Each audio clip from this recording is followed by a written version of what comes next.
Hi, I'm Joe Silva, and I help entrepreneurs build their team, create systems, and the identity behind being that CEO for their business. I joined Laurie-Ann's program because I have always enjoyed speaking and felt comfortable doing it. The reason I joined the program is because it was a little intimidating to think of myself as a speaker. I had a lot of doubt and I had a lot of ideas in my mind and a lot of things to share, of course, as a lot of entrepreneurs do. I didn't know how to put that into a concise, tight fit for something like a speech. Knowing Laurie-Ann was an expert in the field and has for years and years and years of experience doing this, thought what better way to learn than to learn from the best. After going through Laurie-Ann's program, I have this structure that I can use really anytime I need it in order to give the speech. Number two is I have the confidence to approach organizations and say, hey, I can give a speech. It's coherent, it's concise, it's a consistent message, and the format is one that I know is solid because it's what Laurie-Ann teaches. So highly recommend to get your message out there. Recommend Laurie-Ann as your go-to. She's the expert. So use the expert, go to the best, learn from the best, and you'll be glad you did. Have you been wondering if speaking actually would be a great way for you to market your business? Well, today I am bringing on a friend of mine. Her name is Frenchie, and she is going to be sharing how just last year she started doing a lot of speaking and what she noticed in her business and also personally. So let's bring her on. Frenchie, thank you so much for joining me this morning on my podcast. Thank you for having me. I'm so glad to be here. I always love to see you and chat with you. It's fun, and it's been a little while since I was on your podcast. So can you just give my audience just like the Cliff Notes version of who you are? Who am I? What a question.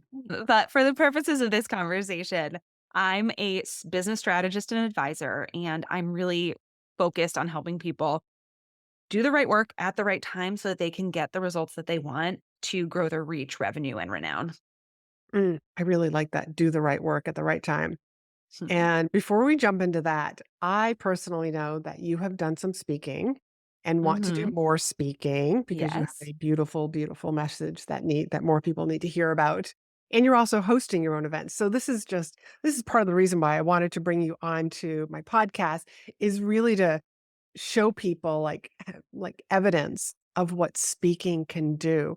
So can we Hmm. go back to when you were doing a lot of speaking?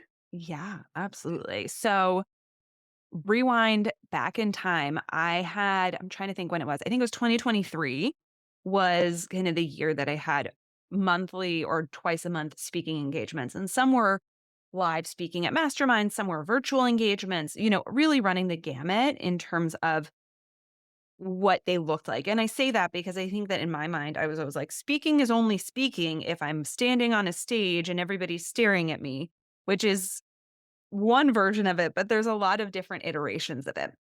And 2023 was my best year in business. And I'm not surprised that the two were happening at the same time. And what I really experienced from speaking was one, finding my voice in a different way. But then because I'm a strategist and I'm always trying to break things down, I was like, well, this is also one, getting me in front of potential clients. Great. Two, creating a really massive halo effect around the fact that I am speaking. So it gave me a lot of content to write about, and it was really strong credibility building content. And then that credibility attracted more people in. And so speaking as a tool and as a marketing tool really set off a beautiful flywheel effect for me that is now one of my core goals in business overall. And actually this year, in the later half of this year, I was like, I need to get back into that and have been really focused on doing more of that again because I saw how impactful it was for my business and also how much joy it brought me. Yeah. Yes. Oh my God, you are just making my heart sing with all of that you just said about speaking. But what provoked you to start speaking in 2023? I think I just wanted to. I mean, I know that sounds a little bit like, I think that I got to a point where I was like, I like to do digital marketing, but I don't want to be just a forever digital marketer. I like to be around people or connecting with people. It's not like sometimes I once said this, but social media can feel like you're speaking to a room full of ghosts, and speaking feels like you're speaking to a room full of people. And I would rather speak to a room full of people. Yes. Me too. Me too. I love, connection is one of my highest values. So being Mhm. able to be in the room with people and building those relationships is like just magic for me. Yeah, absolutely. Okay. So no fear of speaking. You just got up there and said, okay, let me do this. Well, it's no fear, I would say. It certainly wasn't no fear. I think that I'm trying to think about how it really kicked off. Oh, I actually I'll be very really specific here because this just popped into my mind. I applied to speak at at a conference called Mom 2.0 in the summer of 2022, and I didn't hear anything until January 2023. And then I was like, well, I guess I'm going to Arizona to speak at this conference. Like, it was kind of just one of those things. And I was really nervous, but I was like, okay, this is a smaller round table. I can do this. And, I can't say that I have crazy anxiety around speaking. It was still, just normal nerves. But Mhm. then the moment that I started posting about the fact that I was even going to speak there, I started getting a really positive feedback loop, right? Like it was before the thing even happened. And, what was interesting is that this conference has a lot of speakers. So it wasn't even like I was a keynote speaker or, you know, but it did just have so much, it gave me something exciting to talk about, like I said. And that kind of set it off. And then I got a couple invitations from other people, and then I applied to more things. And then it just kind of created this virtuous cycle that actually was kind of bookended by me hosting my own event in New York with all of it, which I also know we wanted to talk about. Wow. All right. Okay. I'm trying to say like two things at once here. I believe that speaking like easily snowballs. So you Yep. spoke at one event and then you got lots of invitations to like, hey, we'd like you to come speak at my group, my event, my Yep. mastermind. And like from each of those, it's like, hey, where can I talk about this post event process. Yep. Who else do you know that would benefit from having me speak and share this story, share my message, share my lessons, Yep. with?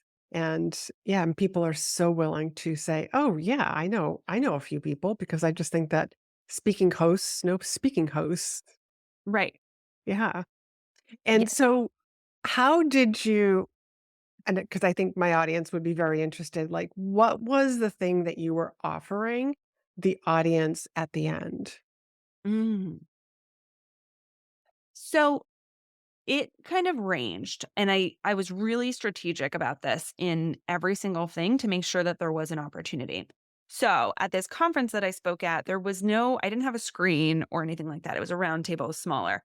And so I was really old school and I just told everyone, pass my computer around this circle of people, drop in your email, and then I'll send you a follow-up to book a call with me. So that was like a stay close to the money call with me. But what I was really, really intentional about was like, I'm not gonna lose this opportunity to capture these conversations with people, Mhm. whether it was for more speaking opportunities or for clients or so on and so forth. So there was that. The other thing that I have done or that I did along the way in the other talks where I did have slides and that sort of thing was I actually would weave my lead magnets into my presentation throughout. And typically it would be like 1 to 2 lead magnets. And I'd be like, okay, we have a limited amount of time here to really get into staying close to the money. But if you want to discover 37 ways to do it, just QR code, download this guide, and then you'll have everything you need and we can keep going. So I really focused on planting that into the conversation, knowing and trusting that on the back end, I have the systems and nurture strategy in place to then continue the conversation with those folks. So that was really important to me is that I wasn't just like, I'm here and that's it, but that I was continuing through. And the mistake I made a couple times was that I would only wait until the end, but especially with virtual things, people hop off, people disappear. It's different than when you have people's rapt attention in a room. And so I started to plant things into my slides a little bit earlier on. Very nice. You're just like speaking my language here. And I love how you didn't, learning that lesson about waiting to the end, because you're right. People on virtual events, they come, they go. But even in an in-person event, you can have some people that they got an emergency phone call, they have to use the Yeah. bathroom, they're a speaker, and they have to go get ready for their event. So they're leaving early. So you're right. If you wait till the end Yeah. to mention your lead magnet versus planting those seeds throughout, because if I had Yeah. to leave your session early, I mean, like, I'm a smart woman. I can reach out to you and say, "You kept mentioning this. I'd love to," like, I wasn't there at the end to figure out, like, where is this link that I can sign up for it? So good for you for being really strategic. Thank you. Thank you. Yeah. Thank you. And have you Um, been able to track, like, the people, like, what the percentage of people, like, they booked calls mhm. and they became clients or they signed on for one of your programs? I have not been very diligent about that. So that's my honest answer.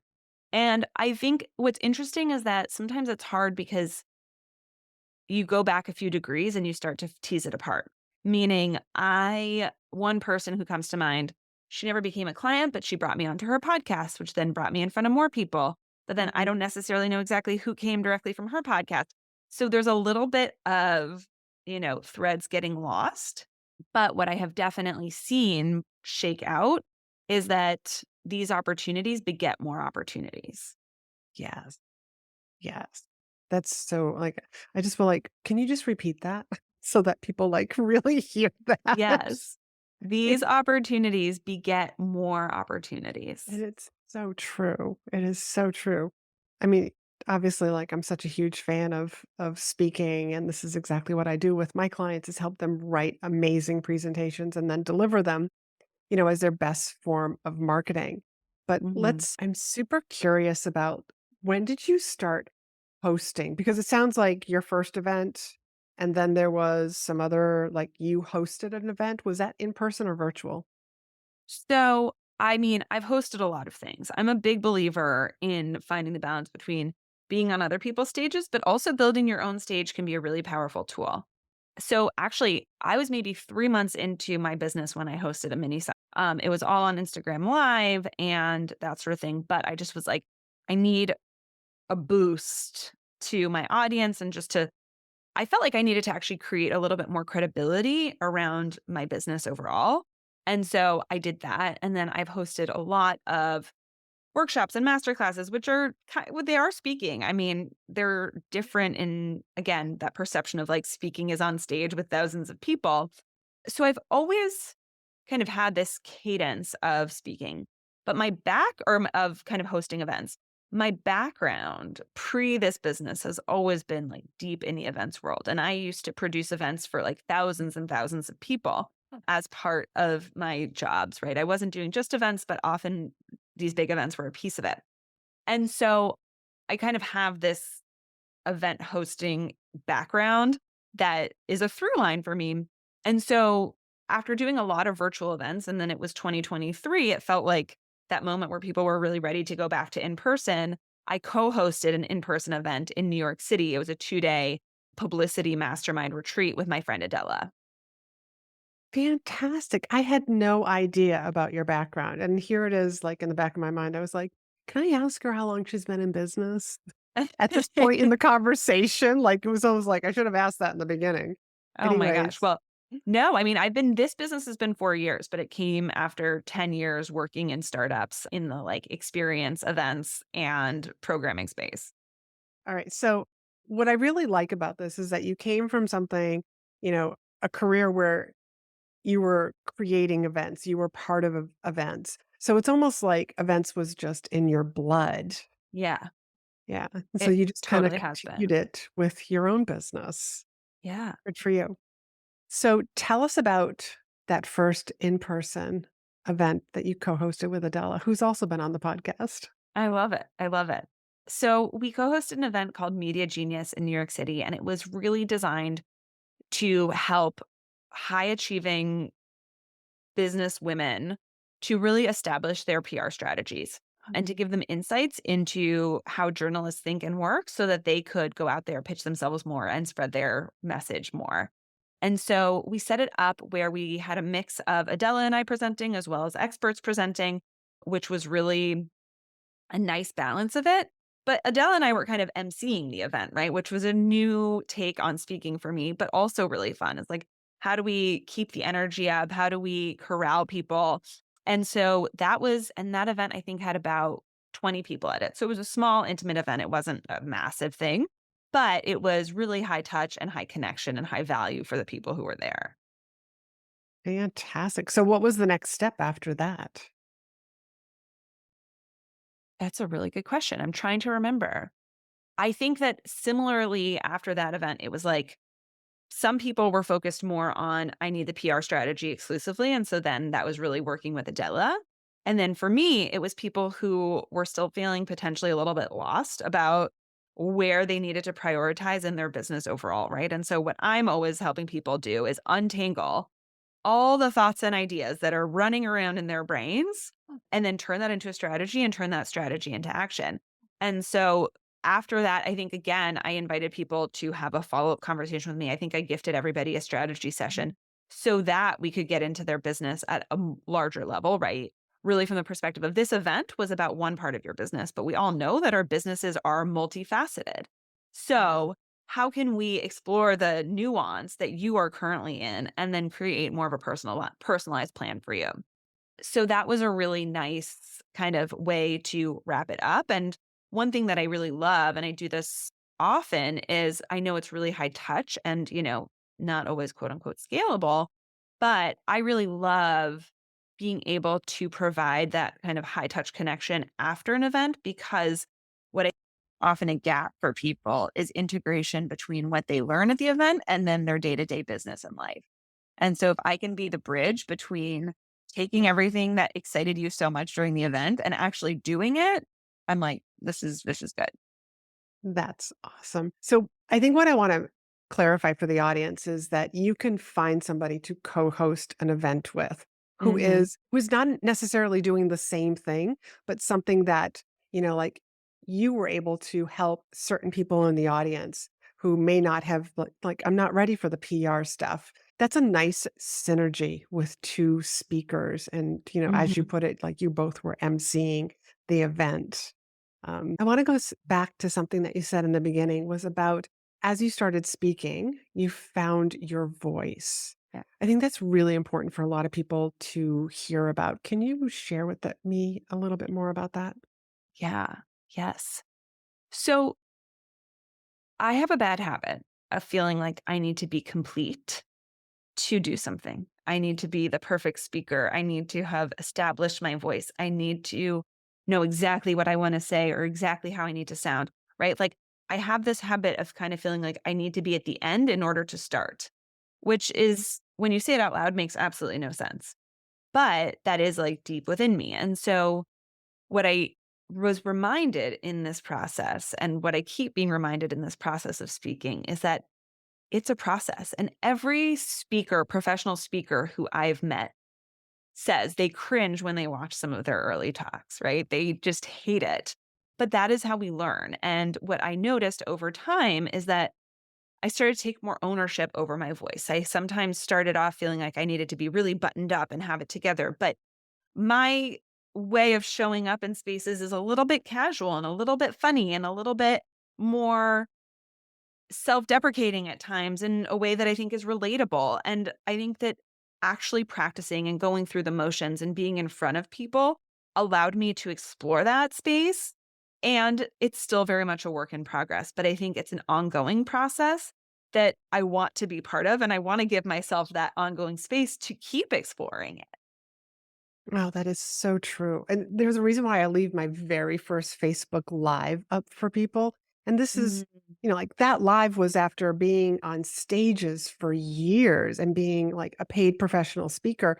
And my first Facebook Live is like, I'm like flat. There is no personality. I am like delivering the news.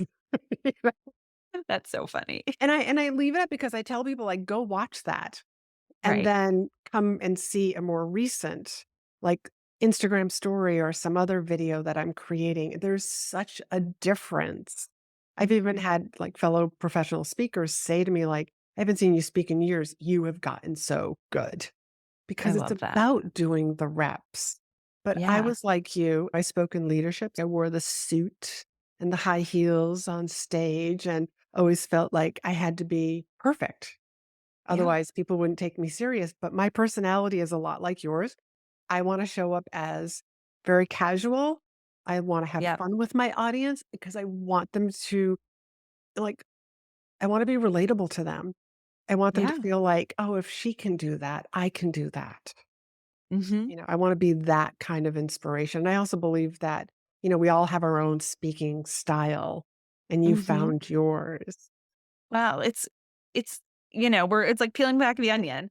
I think that I found pieces of it, and I think that there's areas that I still wanna keep working on, and I think that's the fun, but it feels uncomfortable to say this, but you kinda need to keep working on it on a stage or Yeah.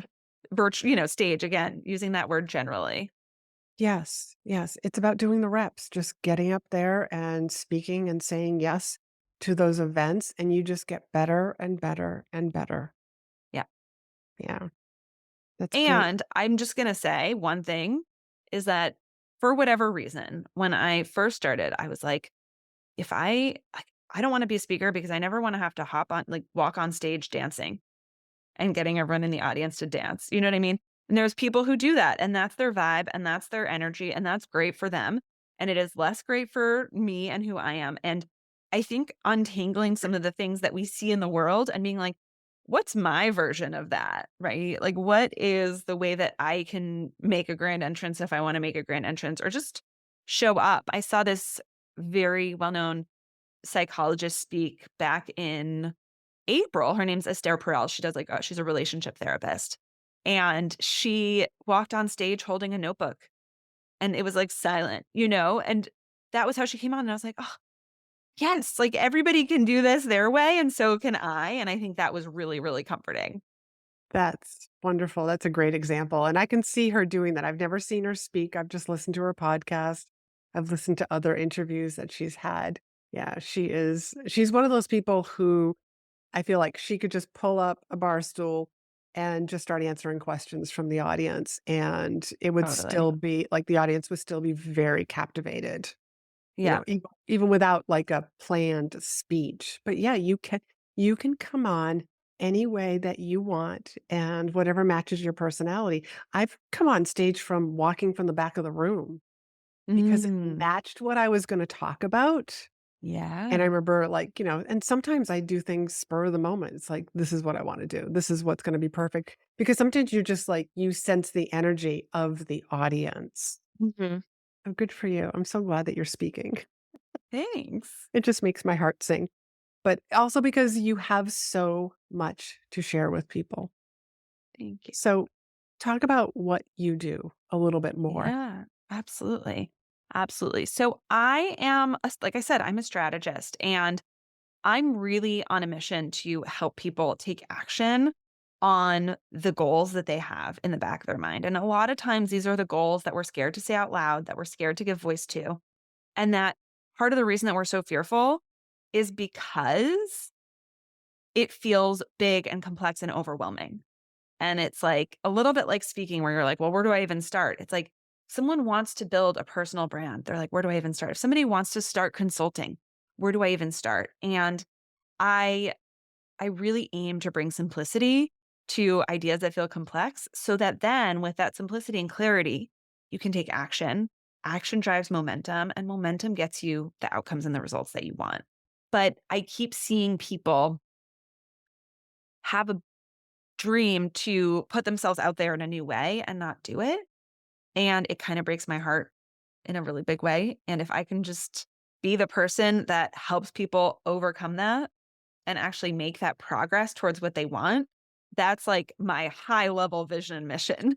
And then the way that that shows up most of the time is working with a lot of business owners who are in their heads and who are just they've started, they're getting it done, but they want more. And they are trying to figure out how to get to that more. And so that's where I come in with the strategy and the support to help them achieve that.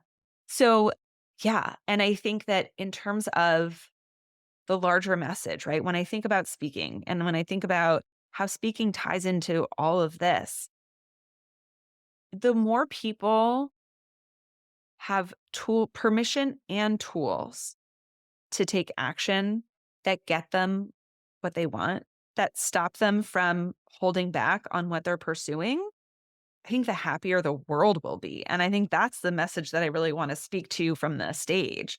And so I think the more, and that's really what lights me up. And like with so many things, it starts with a little bit of a personal story, which is that I was working in startups for a really long time and I was so enraptured with my startup experience. And I gave so much of myself and so much of my identity to those roles.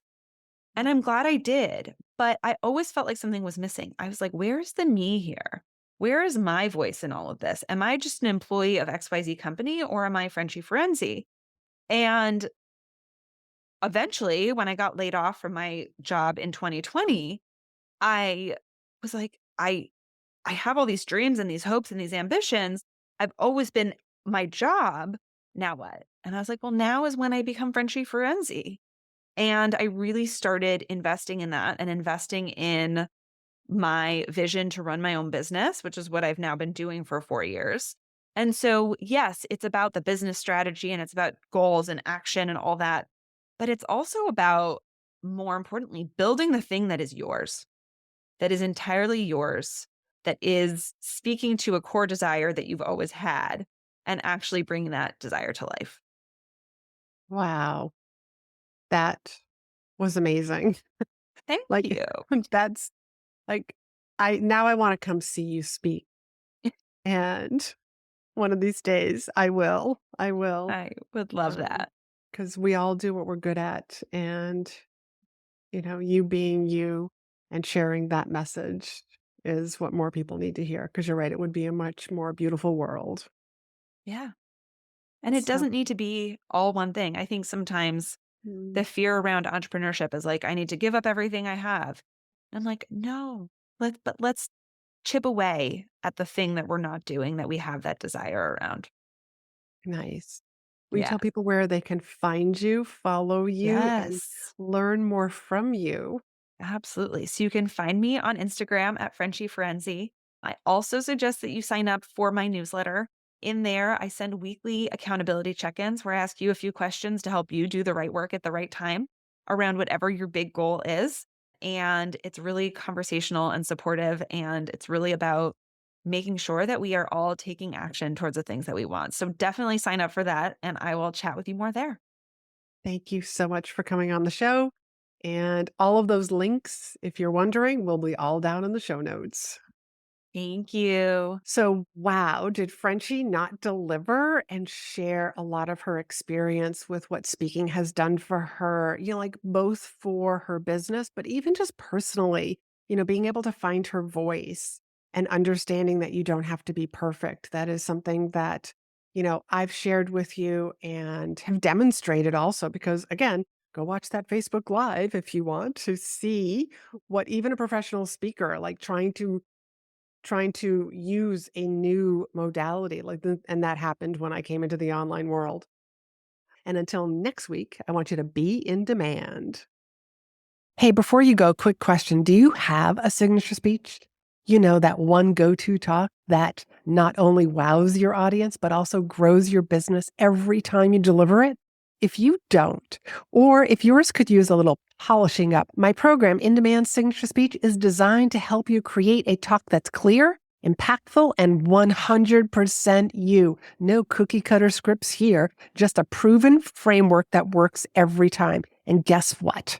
The waitlist is open. Joining gets you early access, exclusive bonuses, and the first chance to snag your spot when the doors do open. So if 2025 is the year that you finally step into the spotlight and grow your visibility through speaking, head on over to speakandstandout.com/SS for signature speech and get on the waitlist now. Your audience is waiting. Let's make your message unforgettable.